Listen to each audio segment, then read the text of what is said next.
Oi, pessoal, vamos falar então agora sobre a invalidade do casamento. Vamos lá? É nulo o casamento e é diferente do nulo para o anulável. Vamos lá, é nulo pelo enfermo mental sem o necessário discernimento para os atos da vida, né?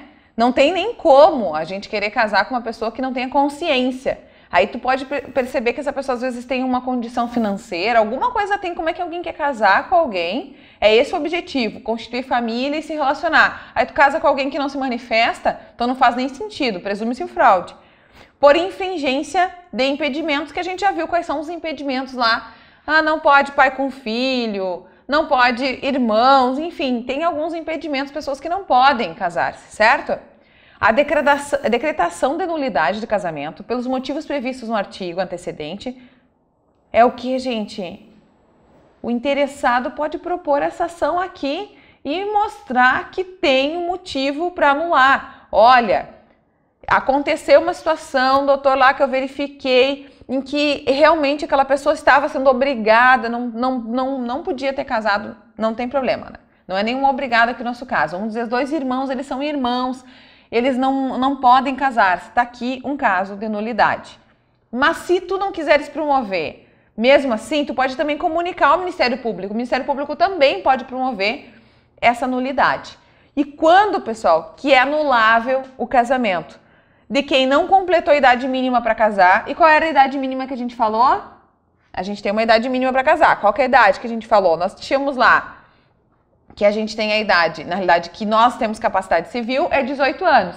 E 16 anos é a idade para que a gente, com autorização dos pais, possa casar-se.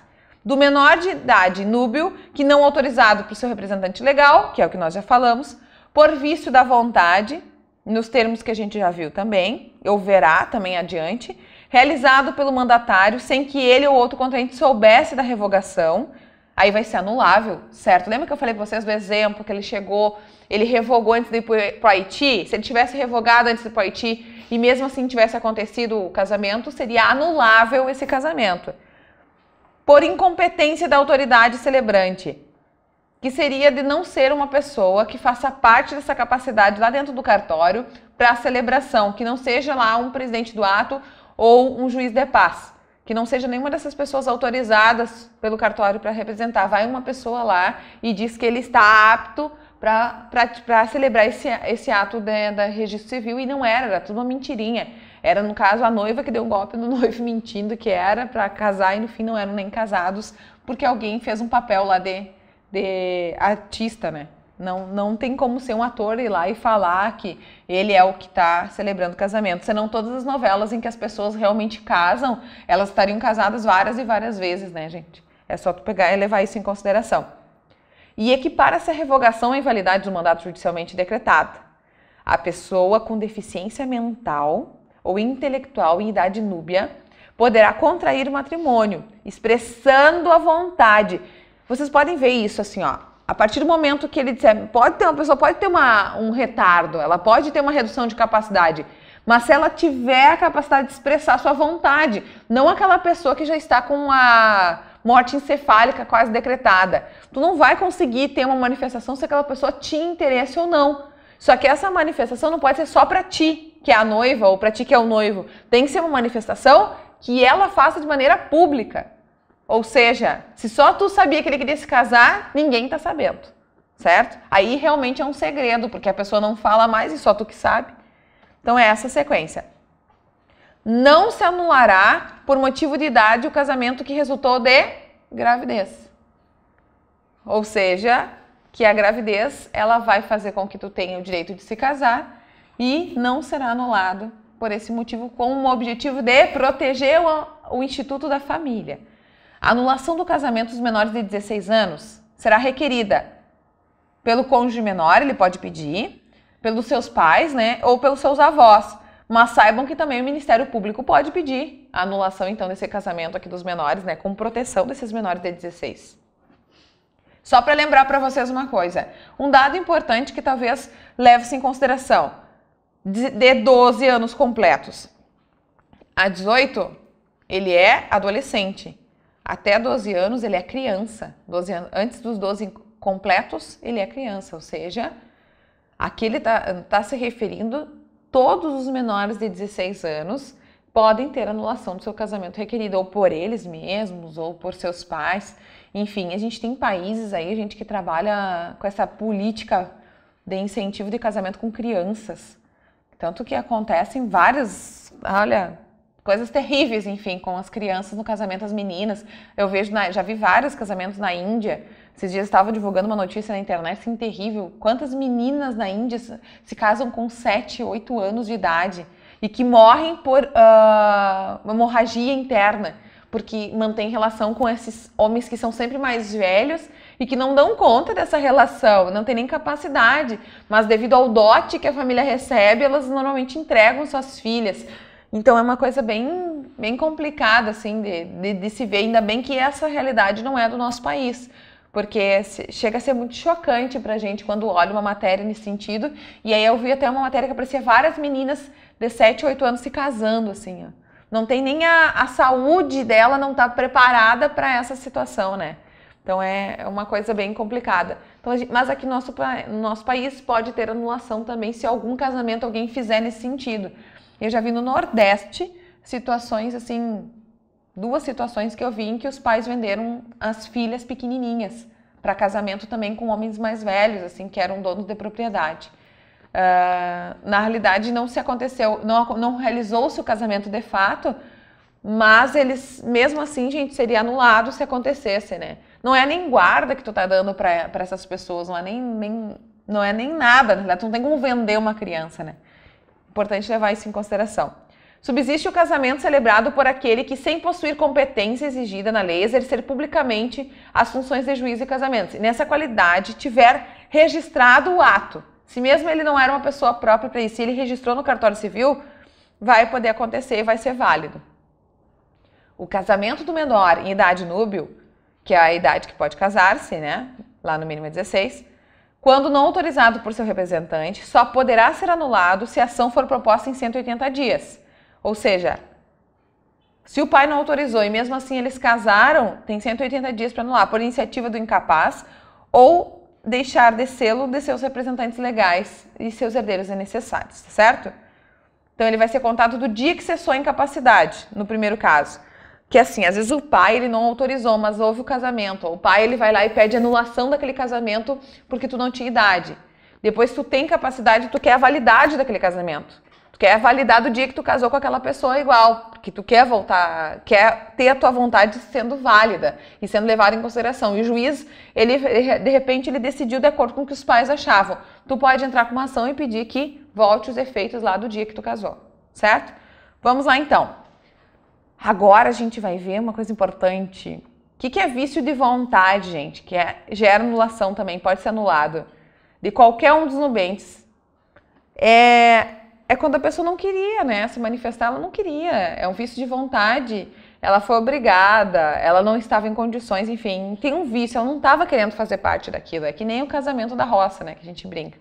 Que você vai lembrar que não pode acontecer esse casamento, porque tem um vício de vontade. Agora, considera-se erro essencial. A gente já viu o que é casamento nulo, nós já vimos o anulável e agora a gente vai ver erro essencial sobre a pessoa do outro cônjuge. Que é o quê? O que diz respeito à sua identidade, sua honra, boa fama, sendo esse erro tal que o seu conhecimento ulterior torna insuportável a vida em comum ao cônjuge enganado. Tu mentiu para a pessoa durante um tempo, escondeu uma informação que, vamos dar exemplo agora, a Michelle Obama, ela conta para o Barack Obama que na realidade ela tinha uma relação anterior a deles, assim, que dessa relação anterior é que ela realmente ficou grávida de uma das filhas. Isso ia causar para ele uma situação vejatória, enfim, que ia ferir a dignidade dele, porque na realidade eles ficaram juntos de repente por causa dessa gestação. É a tal da história do conto, né? Conto da carochinha. Tem que cuidar muito essa questão em relação a isso, certo, gente? A ignorância de crime anterior ao casamento, que por sua natureza torna insuportável a vida conjugal. Vamos dar um exemplo clássico. Essa aqui, acho que qualquer pessoa não suportaria. Tu tens ali dentro da tua família alguém foi morto, né? Foi assassinado. E tu nunca soube, nunca se descobriu quem foi. Enfim, depois de um tempo se relaciona com, digamos que fosse, relaciona com aquela pessoa e vai se casar com essa pessoa. E tu descobre que quem foi que matou aquele teu parente lá foi a pessoa com quem tu tá casado. Se torna insuportável, porque aquela dor já era insuportável pra te ter perdido. E de repente tu descobre que a pessoa que tu destinou o teu relacionamento é a pessoa que provocou toda aquela dor. Isso se torna insuportável, a gente vai ter um erro que pode gerar, então, a nossa anulação do casamento, certo? A ignorância, então, anterior ao casamento também, de um defeito físico irremediável, ou de moléstia grave e transmissível pelo contágio de herança, capaz de pôr em risco a saúde do outro. Tu não sabia que a pessoa tinha AIDS e a pessoa começou a se relacionar contigo, tu pode pedir anulação. Mas tem um caso que foi até para esses programas de TV, eu vi o vídeo depois na internet, aquele programa da Márcia que tem, que o cara ele tinha problema de ereção. Então ele dizia para a menina que ele não podia ter relação antes do casamento, porque a religião dele não permitia, ele era de uma religião lá que eu não vou dizer qual é, que não gostava, que não podia praticar o ato antes. Quando chegou na noite lá, tão esperada pela menina, enfim, eles eram bem jovens, assim, ele pegou, isso ele contando, gente, no programa, ele pegou uma borrachinha de dinheiro e colocou no seu, né, objeto sexual lá. E aí, com a expectativa que essa borrachinha contraindo não, pressionando, ele teria, porque um amigo dele tinha dito isso pra ele, que ele teria, sim, uma função, naquele momento ele ia conseguir, ele tinha problema que ele não conseguia. E aí, não deu certo. E a menina ficou frustrada, assim, ela achou que ela era o problema, enfim. Eles ficaram casados 1 ano sem ter relações sexuais direito, assim. Sem ter, enfim. Ele inventava várias técnicas, assim. Ele não tinha ereção. Aí ele foi falar isso do programa da Márcia. A menina não sabia, os dois ambos evangélicos, né? Os dois religiosos, na realidade. E eles não sabiam. Ela não sabia que ela estava lá para isso. Ela achou que ela estava lá por outro motivo. E ela tá assim num lugar, ele contando isso para todo mundo. Dela ficou super envergonhada. E ela disse assim, mas por que tu não falou isso só para mim? Por que tu foi falar aqui? Porque a gente poderia ter procurado a ajuda do médico. Porque na realidade ele parece que comentou com um amigo que fazia parte da produção. O amigo aproveitou a situação, enfim, trouxeram aquele caso ali. E aí, gente, se era verdade, eu não sei. Só sei que ele foi muito constrangedor para a menina estar nessa situação. Isso era um problema dele. Ela poderia pedir anulação do casamento ali, porque, né? Por algo que existia anteriormente que não deu certo, ela pode pedir o cancelamento. Então vamos lá. Ela pode seguir a vida dela adiante, mas o amor vai unir os dois, eles vão ficar juntos, vão superar toda essa questão e ele vai também viver bem. Mas o que mais comum cair em provas de concurso é a questão de trazer uma doença doenças sexualmente transmissível, seja uma DST ou seja um AIDS, enfim, que a pessoa tinha anteriormente, que isso pode causar uma lesão grave para ti, se tu tiver relação com essa pessoa. Porque parte do pressuposto que essa relação que tu vai ter só depois do casamento. A ignorância anterior ao casamento do defeito físico, então, como a gente já falou, que não caracterize deficiência ou moléstia grave transmissível, por contágio, por herança, capaz de pôr em risco a saúde do outro cônjuge ou de sua descendência. Porque às vezes a pessoa tem uma doença degenerativa e se porventura tu vier a ter um filho, esse filho pode ter a probabilidade de ter essa doença degenerativa. Então às vezes tu não sabia que essa pessoa tinha isso e aí tu não quer se relacionar com ela para evitar de que um filho teu venha a sofrer dessas consequências.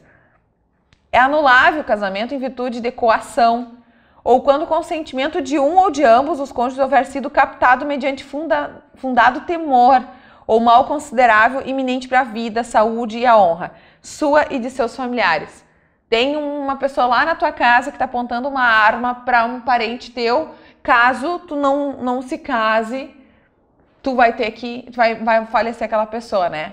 Então é por isso que não pode ter, tu viu, a pessoa percebeu, demonstrou ali que tá com medo, que não queria estar ali, que está muito nervosa, mas não pode ser o medo do casamento, né, gente? Que alguns vão tão nervosos, assim, pro casamento, que suam, passam mal, tem gente que desmaia, são 5 minutos no cartório. As pessoas conseguem, às vezes, desmaiar no cartório, é nervoso, sabe? Pela pressão de assinar aquele ato do casamento. Eu já vi gente desmaiar e não era do calor. Porque é uma pressão, mas isso não quer dizer muitas vezes que ela está sendo pressionada. Mas se o presidente do ato, o juiz de paz, entender que ele vai mandar suspender para verificar e vai te dar um prazo novo para tu vir se casar. Pense nesse sentido. Então, quando forem para casar-se, pessoal, vão tranquilos. E também não vale ir embriagado, logo nós vamos ver. Somente o cônjuge que incidiu em erro ou sofreu coação pode demandar a anulação do casamento, mas a coabitação, havendo ciência de vício, valida o ato. Ou seja, coabitação é morar junto, ficar juntos, estão vivendo juntos. Isso daí vai validar o ato já do casamento, que é o objetivo de constituir família, né? Lembrando que nesse sentido, o casamento serve para isso. O prazo para ser intentada a ação de anulação de casamento a contar da data de celebração a gente já tinha falado, 180 dias. 2 anos se incompetente a autoridade celebrante. 3 anos nos casos que a gente já viu anteriormente ali das doenças. 4 anos se tiver coação. Então, a qualquer tempo, praticamente, tu pode requerer isso. E extingue-se em 180 dias o direito de anular o casamento de menores, que também já vimos antes, dos menores de 16 anos, contando do dia em que ele perfez essa idade e da data do casamento para seus representantes legais ou ascendentes. Certo? Vamos dar sequência, então. Embora anulável ou mesmo nulo, se contraído de boa fé por ambos os cônjuges, o casamento em relação a estes e com os filhos produz todos os efeitos até o dia da sentença anulatória. Quando ele fala todos os efeitos, é porque demora, gente, para uma sentença anulatória sair. E às vezes pode demorar 1 ano para essa sentença sair, como pode demorar, de repente, mais tempo. E nesse período as pessoas continuam juntas. Ou elas constituíram família, elas têm um filho já, ou de repente elas já têm ali um bem, ou elas têm uma conta no banco. Se ele tem todos os efeitos, quer dizer que tudo que eles adquiriram nesse meio tempo vai ter os seus efeitos válidos. Se eles se separarem pela anulação, vão ter que cada um ficar com a sua meia-ação. Entenderam? É para evitar que essa fraude também, ela provoque, essa anulação, perdão, ela provoque algo pior para esse casal. Então eles não vão ter, de repente, depois, tudo que eles adquiriram, eles vão perder. Então é para evitar que isso aconteça. Se eles estavam de boa fé, né? Lembrando, o que é boa fé? Que eles não sabiam que tinham nenhuma situação de anulação. Não sabíamos que éramos irmãos e casamos-nos. É nesse sentido. Se eles não sabiam agora, os dois sabiam e contraíram de má fé, aí vai estar no parágrafo 2º agora do artigo 1561. Se de má fé, os seus efeitos só vão ser aproveitados para os filhos, não para eles. Ou seja, se tu tem um filho, o teu filho que vai ficar com tudo, não para vocês. Antes de mover a ação de nulidade, ou a separação judicial, ou a de divórcio, enfim, a parte pode requerer que seja comprovada a sua necessidade, a separação de corpos. E o juiz pode fazer isso de imediato. O que é isso, gente? Às vezes a pessoa, olha só, ela já foi coagida a casar. Aí ela sofre, às vezes ela sofre alguma situação de violência ali, dentro da relação. E ela quer, na realidade, que não chegue mais perto dessa pessoa, quer separação de corpos. Então, essa separação é o quê? Você sai desta casa e fica ela. Normalmente a mulher ela vai ficar na casa, inclusive mesmo, sabe qual é a maior dúvida para você? Ou algum cliente que um dia você vá ter enquanto advogado, ou num concurso que você vai atender a pessoa, maior dúvida é se mesmo a casa for no nome dele, você pode ficar? Você vai ficar, se você é mulher. Aí os homens que estão me ouvindo agora querem me matar, né? Não, que absurdo! Como é que ela vai ficar na casa se a casa é minha? Minha mãe me deu a casa, eu comprei com meu dinheiro. É um entendimento que já acontece na questão em relação a você ter essas condições para sair, se afastar, até que ela possa se organizar. Daí depois o juiz vai decidir como ela vai fazer para se organizar, para sair dali, para que ela possa ter um local para ela. Inclusive, gente, nessa separação de corpos é mais para proteger a mulher, né?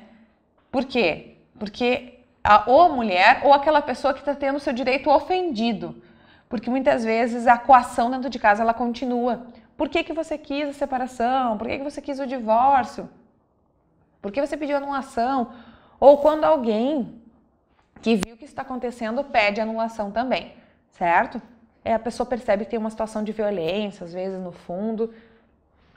Vamos lá. Antes de mover a ação de nulidade, então, ela é concedida para o juiz, pode ter essa questão da separação de corpos, então, tá, gente? Para ser uma forma de proteção para as partes. Essa sentença que vai decretar a nulidade do casamento, ela retroage da data da celebração. Só que não prejudica a aquisição de direitos a título oneroso, ou seja, todas aquelas questões que você comprou, que você adquiriu junto, você não vai perder. E quando ele é anulado por culpa de um dos cônjuges, o que acontece? Na perda de todas as vantagens desse cônjuge, a obrigação de cumprir as promessas que ele fez no contrato antinupcial, são algumas consequências que a gente tem. Então, na sequência agora, pessoal, a eficácia do casamento. Pelo casamento, eles assumem uma condição de consortes, né? Companheiros e responsáveis pelos encargos da família. Qualquer dos nubentes querendo poderá acrescer ao seu sobrenome do outro. A gente já falou sobre essa questão. E às vezes, agora no nosso país é assim, ó, tu não pode diminuir sobrenomes. Tu pode acrescentar sobrenomes, ou seja, para que tu possas ter o sobrenome do teu marido, tu não pode diminuir nenhum dos teus. Vamos dar um exemplo? Eu sempre brinco que o meu nome se chama Jennifer, né? E aí toda vez que eu ia me apresentar, diziam, Jennifer de Jennifer Lopes. Eu, não, é Jennifer Portela Perotto. Aí eu brinco que eu casei com meu marido por interesse, somente pelo sobrenome. Aí ele tem o sobrenome Lopes, então eu fiquei Jennifer Portela Perotto Lopes. Hoje, quando dizem Jennifer de Jennifer Lopes, eu digo, isso mesmo, Jennifer Lopes agora. Você pode ter o sobrenome dele. Eu posso pegar, então, o último sobrenome dele. Caso eu quisesse pegar o sobrenome dele do meio, que ele tem um sobrenome chamado Weissheimer, eu poderia pegar, mas teria que pegar os dois. Eu não poderia pegar somente o do meio. Eu posso pegar o último dele ou os dois. Então, eu posso ter o direito de acrescentar. Como hoje não é obrigado, eu poderia não querer. Eu poderia continuar com o meu nome. Tão somente o meu nome, não precisava acrescentar o sobrenome dele. Antigamente, isso passa muito, gente, as legislações elas vão alterando. Já teve um período em que tu tirava o teu último sobrenome e pegava o último dele. Depois teve um período que tu não podia mais pegar. Então agora nesse momento atual a gente acrescenta, a gente não retira sobrenome, certo? Enfim, vamos dar sequência então. O planejamento familiar é de livre decisão do casal, competindo ao Estado propiciar recursos educacionais e financeiros para esse. Eu estou frisando o que eu falei antes para vocês lá do Conto de Fadas, em que eles ficaram juntos. Agora começou a vida do casamento, que é depois do dia da celebração lá do Fantástico Mundo da Disney, aonde agora vai começar cada um com as suas responsabilidades, sejam elas financeiras, sejam elas educacionais, sejam elas para com os filhos. Não é nem a mulher que tem a obrigação de educar e nem o homem que tem a obrigação de educar, são ambos. A lei já traz essa parceria como os dois participando da criação dos filhos. E a gente vai ver isso em guarda também. Em guarda você vai ter que os pais, mesmo que a guarda esteja com um deles, produz efeito de responsabilidade para ambos, certo? Vamos lá. São deveres de ambos os cônjuges. Fidelidade recíproca. Lembrem, recíproca dos dois. Vou falar mais uma vez? Fidelidade recíproca. É muito importante. Porque a relação, por si só, de duas pessoas que estão se conhecendo, agora que casaram, juntas já não é fácil, botar mais um terceiro nessa relação é pra tocar o terror. Não vai funcionar, não vai dar certo. Vida em comum no domicílio conjugal, só que podem ser assim, ó, às vezes um mora numa outra cidade e eles têm um domicílio ali. Aí eles têm um domicílio numa outra cidade, que é onde ela mora, onde ele mora. Os dois convivem em dois domicílios, ambos são domicílios conjugais. Ambos são os domicílios dos dois, certo? Então vamos lá. Mútua assistência, que é o que um ajudar o outro, seja ela financeira ou até mesmo psicológica, ou dentre todas as formas necessárias, né? Pode ser até sexual, vai saber. Sustento, guarda e educação dos seus filhos e respeito e consideração mútuos. Se nós conseguíssemos, ou melhor, 90% das relações seguissem os incisos que estão aqui, aqui está o mundo da Disney. Aqui que está o ideal, assim, ó, onde tem que acontecer, gente. Aí a gente vai para a prática, vai para o mundo, vai para o dia a dia, a pessoa está cansada, às vezes um não dá atenção para o outro, a outro cobra, aí vem os filhos, todos querem atenção, Aí tem aquela questão que é corrido, enfim, é família, seu pai, sua mãe, sua tia. Aí tem visita, aí final de semana, aí tem sogra, aí tem prima, aí tem parente, aí tem cunhado, enfim, é família. Mas nós estamos falando aqui agora do casamento. E esse casamento a gente sempre pensa naqueles dois, os dois somente, depois eles vão aumentar, né? Vai aumentar, a família vai ter mais do que dois. Alguns vão adotar, outros vão ter seus filhos biológicos, outros vão adotar e ter filhos biológicos. Enfim, são responsabilidade dos dois. É isso que a gente tem que ter claro, isso. Responsabilidade dos dois. A direção da sociedade conjugal será exercida em colaboração pelo marido e pela mulher. É o que eu acabei de falar. A lei está trazendo o fantástico mundo da Disney para nós, dizendo que trabalharemos juntos, porque é uma sociedade que, para dar certo, ambos precisamos ceder muitas vezes. E uma dica uma coisa que eu aprendi em relação a ensinamentos com as pessoas que já estão casadas há muito tempo, gente. Numa discussão, não importa quem está certo. Não importa. Porque às vezes a gente quer sempre provar quem está certo, eu estou certo, o outro prova que está certo, é uma briga de egos, né? Na realidade, o mais importante é a gente pensar como a partir de agora faremos para que isso dê certo. Que isso é o que vai ajudar a relação realmente a ser duradoura. Como esse senhor que eu dei exemplo na primeira aula ali, dizendo sobre 46 anos de casado ele com a esposa dele.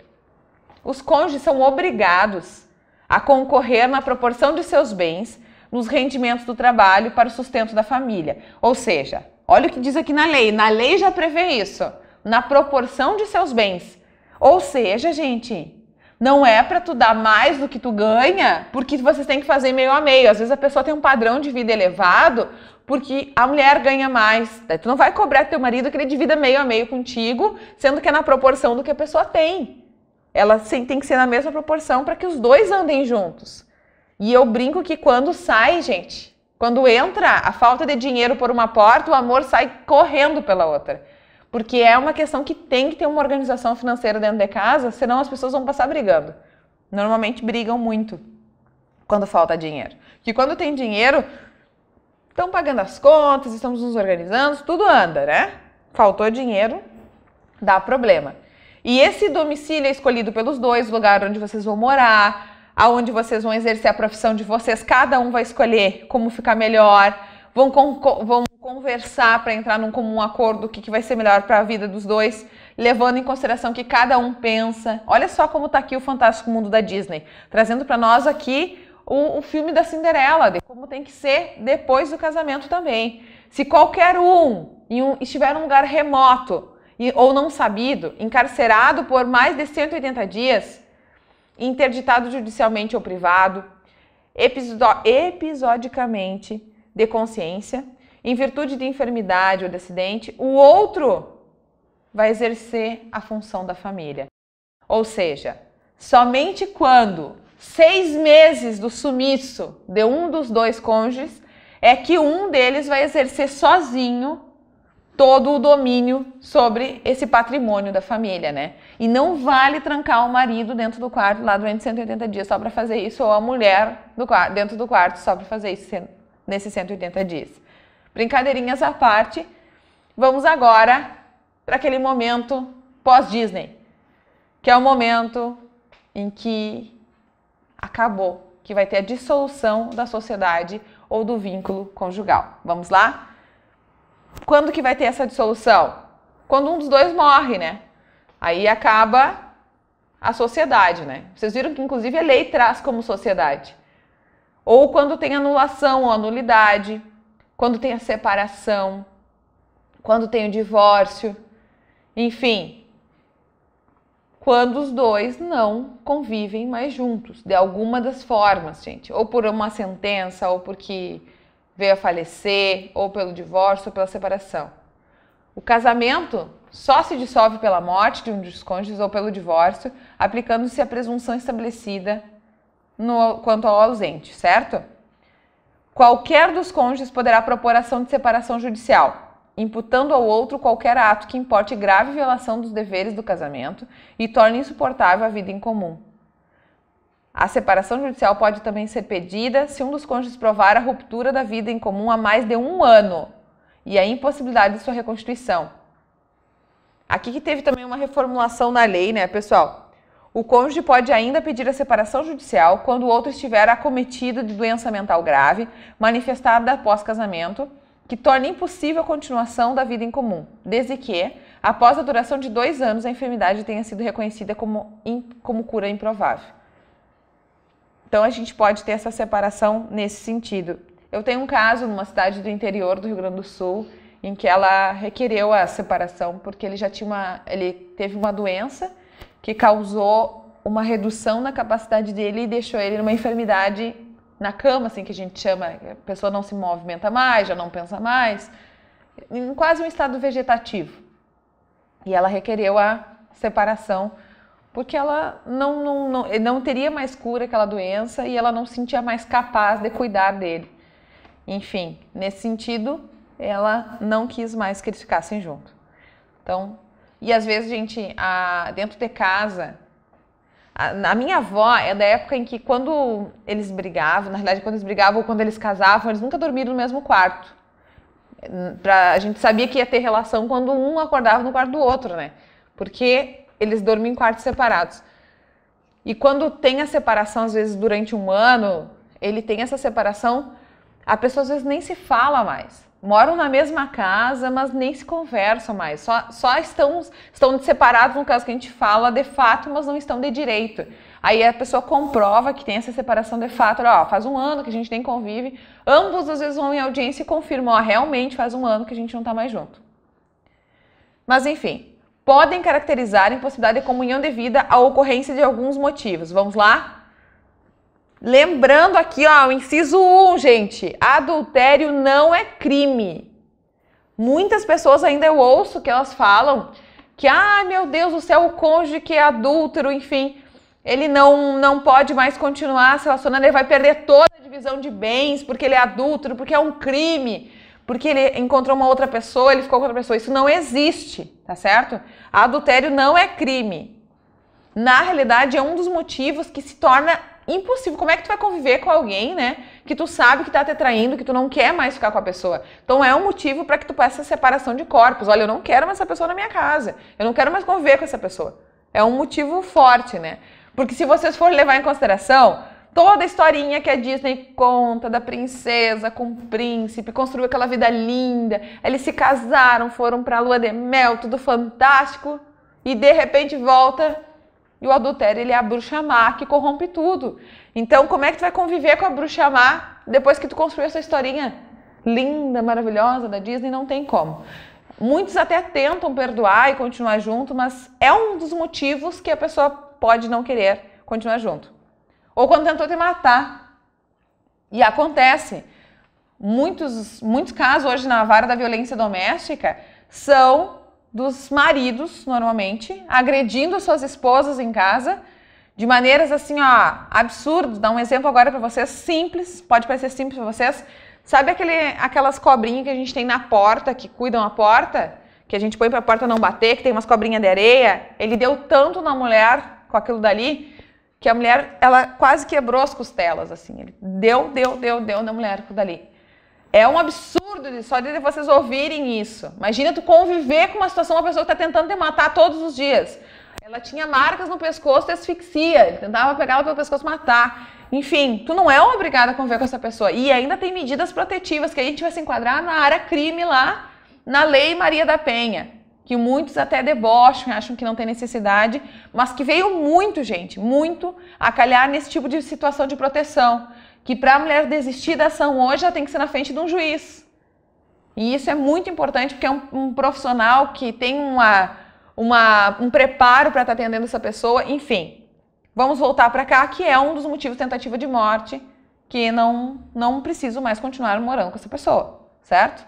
Não tem como eu ter uma comunhão de uma vida familiar com essa pessoa. Sevícia ou injúria, ou seja, a pessoa passa falando mal, inventando coisas, aquela pessoa que tem uma neurose, passa inventando coisas a respeito, também não. Abandono voluntário do lar, isso aqui é importante, esse é um ano contínuo, ó. A pessoa saiu de casa, é abandono do lar, um ano contínuo. Isso vai implicar depois lá na questão dos bens, certo? Então lembrem nisso, assim, ó, um ano contínuo não voltou para casa, Eu tenho uma cliente que ela estava grávida de 8 meses quando o marido saiu para ir para o trabalho. A filha tem 7 anos, até hoje ela está esperando ele voltar do trabalho. Então, já abandonou o lar, ó, há muito tempo. Condenação por crime infamante, né? Ou seja, um crime de grande repercussão. Que daí tu, meu Deus, vamos dar um exemplo, gente. Eu tenho um caso assim, ó, que a gente vai ver agora, foi julgado essa semana, de um pastor que estuprou uma menina de 12 anos. A esposa não tinha a mínima noção de que ele praticava esse tipo de ato libidinoso com crianças. Quando ela ficou sabendo, isso causou um repúdio tão grande que ela quis, inclusive, anulação desse casamento. Porque é um absurdo tu se relacionar com uma pessoa que tu não conhece, nesse sentido de sobreviver essa situação agora, ela não quer nem saber dele. Porque é uma... Pra mim é um absurdo ouvir, imagina pra ela que conviveu com essa pessoa que não tinha noção que ele era dessa maneira. O juiz pode considerar outros fatos, ou a pessoa que tem uma conduta desonrosa, sabe? Aquela pessoa que passa dando golpe, né? Novela das 6, a última que teve, tinha um rapaz que passava dando golpes, ele casou com uma menina que também dava golpes. Quando os dois dão golpe, acham bom, tá tranquilo, tá favorável. Agora, quando isso te causa algo que pra tua idoneidade moral não dá, tu não consegue mais conviver junto com essa pessoa. Não dá. Tu vê que essa pessoa pratica pequenos golpes, crimes, tu não quer mais conviver com essa pessoa. Enfim, pessoal, já arrumando então agora para o finalzinho da nossa aula, dar-se-á separação judicial por mútuo consentimento dos cônjuges se forem casados por mais de 1 ano e o manifestarem perante o juiz e por ele devidamente homologada essa convenção. O juiz pode recusar, homologar e não decretar a separação judicial se ele vê que tem como eles continuarem juntos. O juiz conversa assim na audiência, imaginem vocês, e aí, olha só, o que vocês acham? Existe a chance de vocês continuarem juntos, de repente, pela família de vocês. E às vezes em audiência, gente, eu ouço o homem dizer, mas doutor, eu queria ficar com ela, mas ela que não quer mais, não tá dando mais certo, mas eu amo muito ela ainda. E às vezes, gente, esses casais, dá uns 2, 3 anos, eles voltam a ficar juntos. Porque tem muitas coisas em comum, as pessoas se percebem, precisam de um tempo para estar longe, assim, se percebem que precisavam estar juntos. Eu já vi acontecer esses casos. Por isso que antes do direito ele mandava as pessoas ficarem separadas 2 anos para depois realmente vir um divórcio. Agora é que está sendo mais rápido, para que a pessoa já saia o divórcio rapidamente, né? Ela não fica só separada judicialmente. Então vamos lá. Nós temos aqui também a sentença de separação, ela importa na separação de corpos, ou seja, cada um para o seu lado, e na partilha de bens.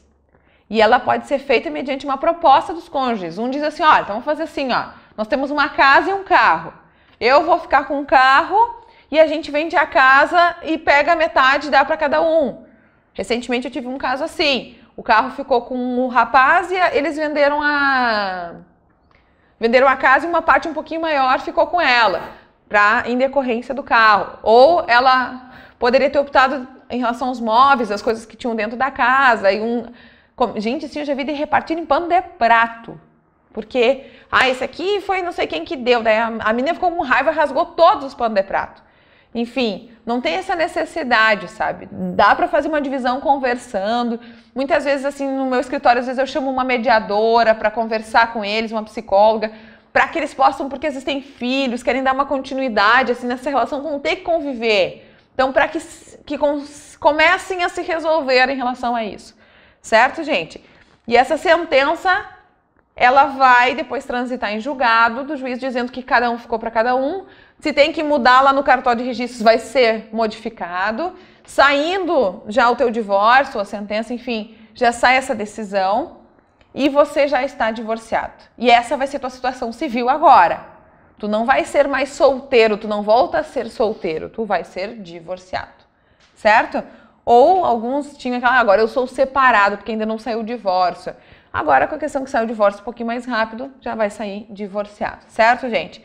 Então, já arrumando agora para o final da nossa aula, eu quero ir para o artigo 1576, que vai falar sobre a separação judicial, que ela põe um fim, então ela põe termo aos deveres da coabitação e fidelidade recíproca. Ou seja, aquelas obrigações que o casal tinha com o outro, ela vai terminar. O que não termina é a relação de respeito que tem que ter um com o outro. O que não termina também é a relação que tem com os filhos, as responsabilidades com os filhos, em relação à guarda. Não é porque o casal se separa que a partir daquele momento não tem mais nenhuma obrigação para com os filhos. Eles vão ter as mesmas obrigações, certo?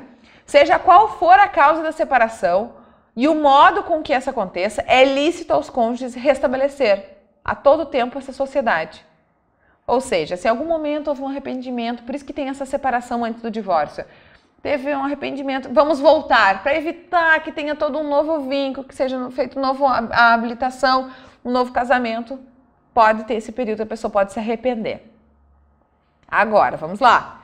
O cônjuge declarado culpado na ação de separação judicial perde o direito de usar o sobrenome do outro, desde que expressamente requerido pelo inocente, pelo outro, né? E se a alteração não acarretar evidente prejuízo para sua identificação, manifesta a distinção entre seu nome e da família de seus filhos havidos da união dissolvida, dano grave e reconhecimento na decisão judicial. Só um minutinho, vou falar para explicar bem rápido isso para vocês. Eu brinquei ali que eu casei com meu marido por interesse, né? Fiquei Jennifer Lopes. Se um dia nos separássemos, o que de fato não espero que aconteça, eu posso continuar com o nome. Por quê? Porque eu já me identifico dessa maneira. Imagina como é que eu vou ter que de novo parar de me identificar como Jennifer Lopes. Brincadeiras à parte, mas é essa a lógica. Muitas vezes a pessoa já é um político que utiliza-se daquele nome, já é, por exemplo, agora uma separação que tivemos aí, William Bonner e Fátima Bernardes, já pensou se ela fosse Fátima Bonner, né? E ela, como é que ela ia tirar agora o nome nesse momento? Enfim, é justamente que a pessoa já tem uma atividade reconhecida, ou a pessoa tem uma farmácia lá, Bonner Farmácias S.A., enfim, a pessoa já se utiliza daquele sobrenome para algo que ela é reconhecida. Aí, se já tem esse reconhecimento público, vai se manter. Então, pessoal, finalizando agora a nossa aula, eu quero que vocês continuem pensando que o direito de família, ele tem também essa relação lá, de que vai levar em consideração o amor, mas ele tem obrigações.